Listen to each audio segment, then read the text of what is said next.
On today's Hashi, I'm discussing housing inventory for the week, existing home sale data, new home sales data, and the fall housing market ranking from Realtor.com and Wall Street Journal. Today is Monday, October 28th, 2024.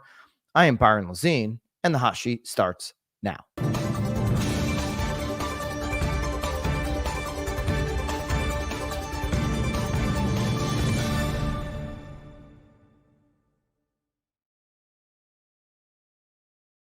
Welcome to the Hot Sheet. Let me know in the live chat which market you are tuning in from. I'm here in my Naples, Florida studio, and it feels like I've been missing from this studio for quite some time. 10 days on the road, able to get back home here over the weekend. Couldn't be happier about that, but love to know where you're tuning in from. I see Jason is tuning in from the sauna. I mean, what could be better than that? A little bit of Hot Sheet and the sauna to start your Monday. Sounds like it's going to be a great week for Jason. We've got Irvine in the house, Northwest Montana, Northwest Arkansas. So good to see everybody here getting after it on this Monday. Brock, it was great to see you as well. It was so nice to see so many of you guys here over the last week and a half.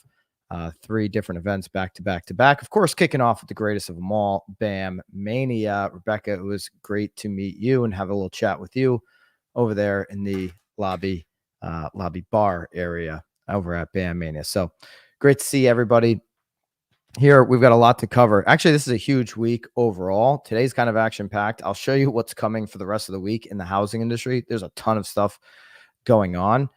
This time of year, it's really important, I think, for agents of change and those in the industry that are supporting agents to have a supreme focus on doing what you can to get listings. It's one of the reasons why we partnered up with Zudilio to give a Zudilio platform to all agents inside of BAMX. Every agent in BAMX gets a Zudilio platform with their own branding. Zudilio helps you get more listings and keeps your sellers connected to you more than ever.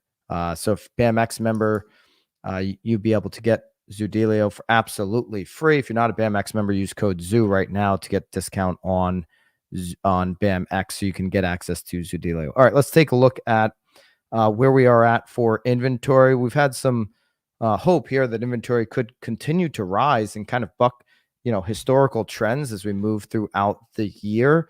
And this week I said, this was going to be an interesting week because, if we continue to see an increase in inventory this week, this close to next week's, I think the election is next week. It is next week's election and all of that with everything going on. That to me would be a sign that we're really going to run through 2025 with some robust inventory. We did not see an increase. We saw a decrease, but not significant decrease. We're talking about just, under a couple thousand on an active inventory fall, according to Altos Research. So we fell from 739, 434, which was the peak for the year, by the way. That's a little bit late for a peak because you can see, more normal years, 17, 18, and 19 have already started to flatten, come July and August and started the decline by now. We're just starting that flattening out of increase in inventory right now. We're 32% more than last year. We're sitting at 700 and basically 38,000. The same week last year, we did see an inventory rise. That was up to 562,000. So almost a couple 100,000 more than last year. 2015, if we go all the way back to that market, we're talking about almost 1.2 million. So quite a separation from 2015. This time in 2019, right, the year just before 2020 and everything kind of changed forever, we saw 919,000. So we're about less than 200,000 more than last year and about 200,000 less than where we were in 2019. We're legitimately right in the middle. We started the year in 2019 at 817,000 on active inventory. We started 2018 at 775, and we started 2020 at 763,000. All right, we're getting kind of close to that number, but we do expect a November, December decline as we typically do. on active inventory, which would bring that number down considerably. I think what the most concerning number, though, is when we look at inventory in the week that was, is the new listing data. New listings are up year over year, 60,000 versus 56,000, 56,000 in each of the last 2 years, 22 and 23. But remember, 23 was the lowest ever recorded. So we're like basically trending back around, even though we've had positive reads the last few weeks. If we go back to this week in September when we had 70,000, that was the most encouraging. But we're right back down to kind of scraping along where we were last year, which is the lowest on new listings ever recorded. So we're not far off of the bottom on new listings. This is holding inventory back even further. The fact that we have inventory growth shows you that homes are taking longer to sell, longer to move. There's more hesitancy from the buyer side. There's less demand. We know that there's pent-up demand, but that's a lock-in effect situation, and there's less active demand. The Logan Motoshami from Housing Wire, he was calling for a weekly minimum 80,000 forecast for new listing data this year during the seasonal peak. Didn't get that. Didn't really come close to that. We've seen some positive growth when we base it off of last year's all-time low numbers, but still not to the degree that we need to really drive inventory levels that are going to reflect 17, 18, and 19. So we'll see what happens here throughout the end of the year, but don't expect new listing data to just take off in November, December. It's going to be more Q1 of 25. I mean, look what happens the last couple of years as we get into October and into November, rather, these numbers plummet. Listen, I would treat next week in terms of new listings, maybe even this week, maybe these next 2 weeks, like one of those, 3-4 day holiday weekend type of scenarios where you have to look at the data over the next couple of weeks with a little caution. Okay, there's going to be caution potentially from some sellers, except for those that have to move, where it's like, hey, do I want to list my house on Tuesday of next week, November 5th, election day, or do I think some percentage of some buyers are just going to be a little bit distracted, right? You get one chance to present the first impression of a new listing, and that might not be the day or the week to try to grab the attention, the audience of buyers, to maximize that attention. Just might not be the right week to do that, generally speaking. Price cuts right now, we're sitting at 39.5%. It's a tick above last year at 39 for the same week, below 22s at 43%. We've been bouncing around that 39, 40% mark here since August. So really unchanged, not much movement there on price cut percentages for the week. If we look at the pending sales right now, this is again according to Altos research. So you can get some, some different pending sales when you look at different portals and that kind of thing. But Altos research has us at 11.4% nationally for single family homes in contract, 11.4% more than last year. That's 356,000 versus 320,000. The number today would be more than last year or in 22 when we were at 340,000. We'll get to existing home sales, the ones that actually close, in just a second, because that is really showing where things are at on actual sales. I don't know if you want to repost that LP team, Bobby, I saw you put that up. I'll see what we have. Good post might be explaining the difference between listing count and new listings nationally and locally, so people understand the difference in days on market and the numbers. I absolutely totally agree, because you're seeing existing home sales, which we're going to get to in a second. There's a huge Wall Street Journal headline and other headlines that are on mainstream media that your clients could be consuming. And unless you break that down for them, what that means on the micro, they're going to take that as nothing is selling. New home sales might factor into that in your market. We have a new home sale update. So yeah, hey, nationally, are we at a spot that is reflective of 1995 levels? We certainly are. But when you connect that to the micro, your micro market might be outperforming that of the macro, or might be performing at the same spot. You can take that down, Bobby. Let's take a look at mortgage applications right now. We've got 5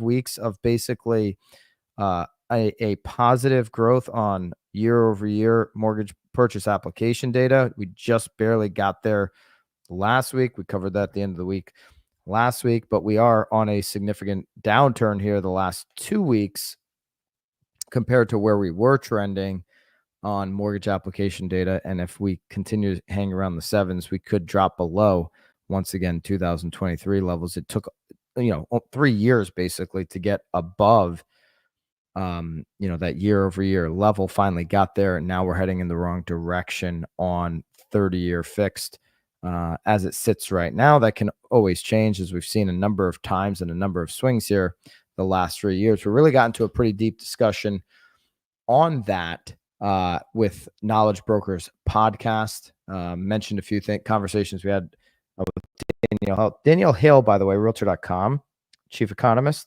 should be on Knowledge Brokers pod on November 15th. Okay, so we're going to have 2 shows.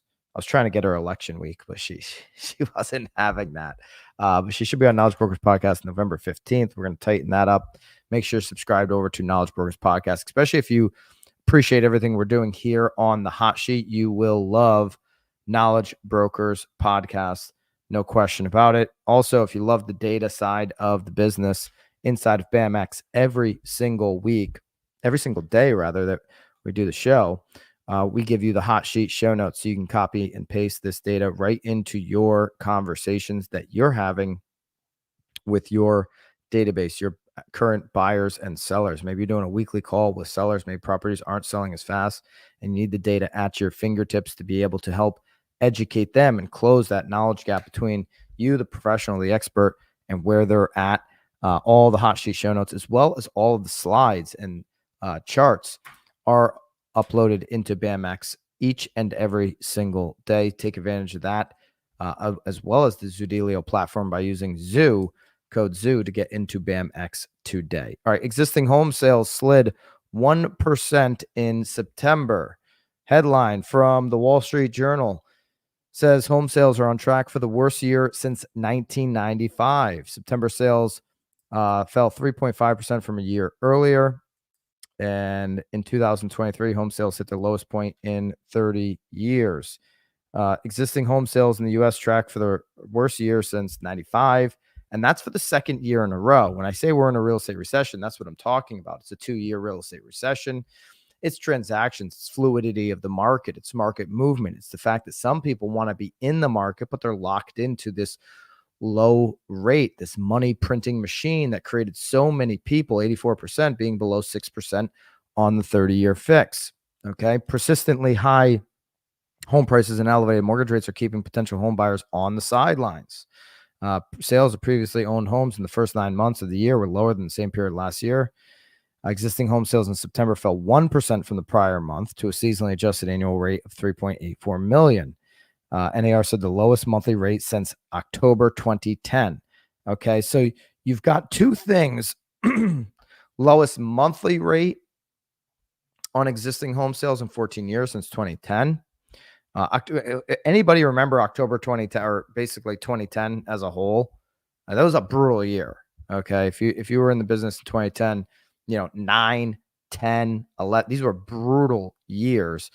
And so to be in comparison on activity in the market to 2010, okay, September is falling 1% from the previous month. It's the lowest monthly rate since October 2010. And economists surveyed by Wall Street Journal had estimated a monthly decrease of 0.5%. So it was double more than what the economists had said.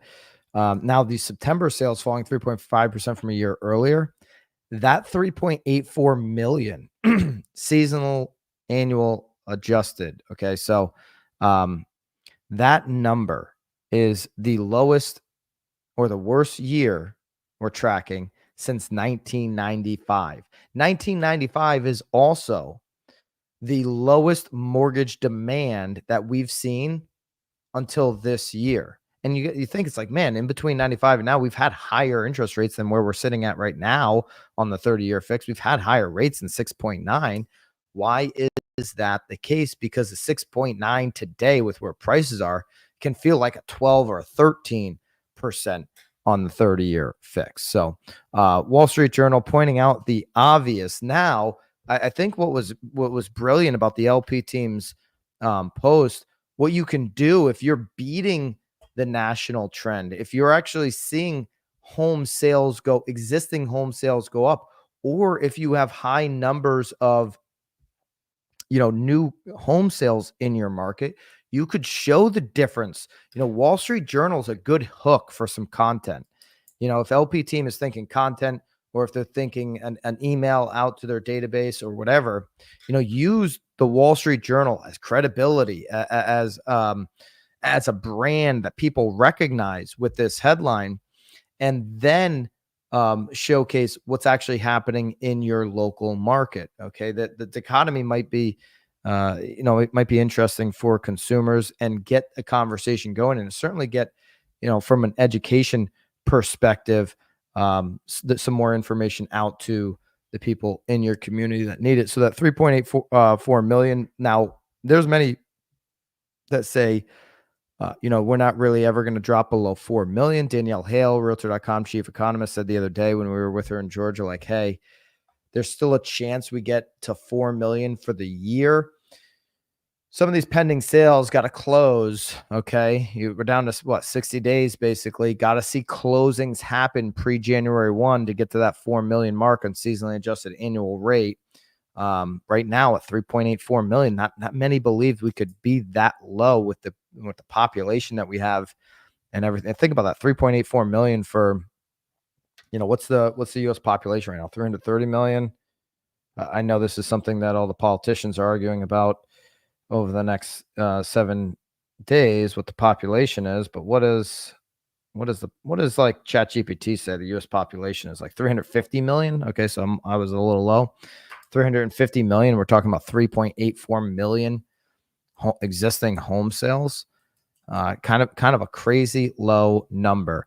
Month over month, again, down 1%, biggest in 14 years. Year over year, down 3.5%, and the 3.84 million, lowest since 1995, on track for 4.3 months of inventory. That continues to creep up off of the 3.4 months we experienced last September nationally.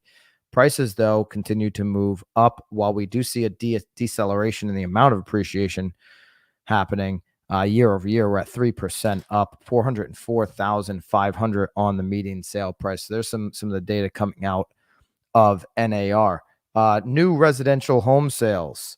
This is what they look like moving up. So new home sales making up for some of that existing home sales. Builders end up being the winner here in this situation. Okay. How much are they actually winning? Okay. The new home sales rose 4.1% in September, reaching an annualized rate of 738,000. So when you put the 738,000 in addition to 3.84 million, talking about 4.5 million plus on total home sales. The median sale price for new was 426,300. Also, maybe making new more attractive than existing. If the existing median is $4,000 right now, and you're paying just another 20,000 on median for brand new, people like new. They like the sparkle, and like the fact that nobody's been in the house before them. They're the first. They're breaking the seal. People like that. Okay. There's a supply, though, on new at 7.6 months. So much different than the 4.3 with existing home sales. You're starting to see some of the new homes stack up. Now, it's not at 8 or 9. I think we were there previously, 7.6. Still, though, a buyer's market on new home sales. Okay. The 738,000 is seasonally adjusted, just like the 3.84 million was seasonally adjusted from the existing perspective. That's a 4.1% increase off of the 709 in August. So builders moving through some of this inventory that they have. And then a yearly change of 6.3% increase from September 2023 run rate of 694,000. So new home sales making up for some of that existing home sale loss. Really at one of the highest levels we've seen in a decade. Okay, Realtor.com, Wall Street Journal put together a report. This is the housing market ranking, the fall 2024 Wall Street Journal, Realtor.com housing market ranking. Okay, so obviously we had a slow summer. We've had a slow year, and the fall sometimes brings opportunities. I know historically the fall can be an opportunity, for luxury as well. If you're in the Northeast, playing off of that New York bonus money, all that kind of stuff. This highlights the Wall Street Journal, Realtor.com highlights a housing market that offers shoppers a lower cost of living, including homes, robust local economies. And the quarter's top market comes in at Canton, Ohio. Okay, you've got a population of just under 400,000 with an unemployment rate of 4.7%. Median home listing price, look at this, 259,000. And that's what makes up most of the top 10 is these some of these more affordable. Look at Akron, Ohio coming in number 2. Ohio on the list at 1 and 2. Population there of 700,000, but 230,000 on the median home listing price. Both Canton and Akron have a higher unemployment rate than nationally, which is interesting at 4.7%. Milwaukee comes in number 3, much bigger population than those two combined. Unemployment rate below the national average of 3.2%, 390,000 on the median. To round out the top 10 on the fall best markets, according to Wall Street Journal and Realtor.com, you got Manchester, New Hampshire, Kalamazoo, Michigan, Springfield, Massachusetts, Rockford, Illinois, Worcester, Mass, Connecticut region, I guess they're throwing in there, Ann Arbor, Michigan, and Lancaster, Pennsylvania. To move through maybe the top 20 here, you've got South Bend. Interesting, because when I think of South Bend, I really just think of the, supporting Notre Dame. Maybe I'm completely wrong on that. I've only been there a couple times, but that's just the indication that I get 264,000 on the median sale price. Fort Wayne, Dayton, Erie, Pennsylvania, Hartford. That's your top 15. Columbus, Burlington, Vermont, Rochester, New York, Toledo, and Appleton, Wisconsin. Toledo, Ohio, Appleton, Wisconsin is your top 20 on this Realtor.com Wall Street Journal analysis. The Midwest, you're going to keep hearing this. I think this is going to be a trend over the next 15 years. If you're in the Midwest, I'd certainly jump on this train because I think this is going to be talked about a lot over the next decade, maybe two. The Midwest boosts climate resilient housing markets. So we went over some of those Ohio numbers, and there's other Midwest numbers that reflect a more median price or below median price single family home in America. But they also have this benefit: climate risk and weather events, which are top of mind for those that have bought in the Gulf Coast. I actually this past week talked to some people that are like, I just want out of Florida now, or I want out of, wherever on that Gulf Coast. And you might see an inventory increase next year as people decide to just like throw in the towel on some of these markets after devastation from Helene and Milton back to back. You don't really have the fear in the Midwest that you're going to have the same climate risk that you do in other parts of the country, whether it be the West with the fires or the Southeast with the hurricanes, or certain areas of the country where you have some of the, tornado risk or other climate risk, okay, or flooding risk, certainly. Midwest is not only, kind of seemingly more immune to those weather conditions, but it's also the lowest, price points, the most affordable U.S. region of the 4 major regions. When you think about the West, the South, the Midwest, and the Northeast, Midwest stands out as the most affordable of many, of them all, rather. And you had Ivy Zellman, who's, to me, the top of the top when it comes to real estate analysis. She predicted the mortgage crisis and all that, one of maybe 3 that did it. And she's calling for the same thing, an inbound migration of retirees going to the Midwest, not for the weather, but for the certainty of, better climate no catastrophes as it relates to the climate, and coupling that with, maybe a better price point. So keep your eye out on that. If I'm selling in Midwest market, I'm like Nick Saban when he used to coach for Alabama. I'm using that as a recruiting tool to bring people in year over year over year over the next 10 years, trying to build a dynasty in my market if I'm a Midwest market for sure. Okay, so you've got 10-year treasury coming in at over 4.24, 4.246. Just look at the last month here on the 10-year treasury. I mean, we started 30 days ago below 3.8, now over 4.24. This has certainly had an impact on the 30-year fix. We ended last week at 6.90. Just about 7 days before that, we were at 6.68, and really just a couple weeks before that, we were down in the low sixes. The 30-year fixed weekly for Freddie Mac came in at 6.54. This is how you erase, basically a full point on the 30-year fix. You get a good jobs report, and you get a Fed that doesn't make it clear what they're going to be doing on their next meeting, which, by the way, the next meeting is only 10 days away. Can you believe that? The next meeting happens on the day after the election. Okay, so it's next week. It's middle of next week is the Fed meeting. We're going to go from election to Fed meeting. I mean, who could be happier that there's all this distraction? It's Jerome Powell. I mean, he's like, this is what a great week for Jerome Powell to, have the next Fed meeting, because everybody's gonna be caught up in everything else. There is, though, a 99% chance, according to CME Group, that there's a quarter point cut, only a 1% chance that they do nothing. So the market is starting to lean towards, hey, there's going to be a quarter point cut to kind of bring in, whoever the new elected president is. So quarter point is what the CME Group is saying. We have a big week ahead, as I mentioned. Just take a look at this. This is kind of what's ahead of us here. We've got S&P Case-Shiller house price as well as FHFA tomorrow. We've got job openings tomorrow. We've got mortgage applications, ADP employment report, pending home sales, all on Wednesday. We have weekly unemployment. We have a PCE. We have an employment report Friday. So we've got a bunch of inflation and housing data that's being released this week as we lead into an enormous week. Next week, we'll be with you every single day that we can here leading up to all this. Steve says next week is also the deadline for NFL trades. I mean, geez, how could they do this to everybody? I mean, this is information overload, content overload here in the great US, but I'm sure we'll get through it. We have things like Instagram and X and all of that.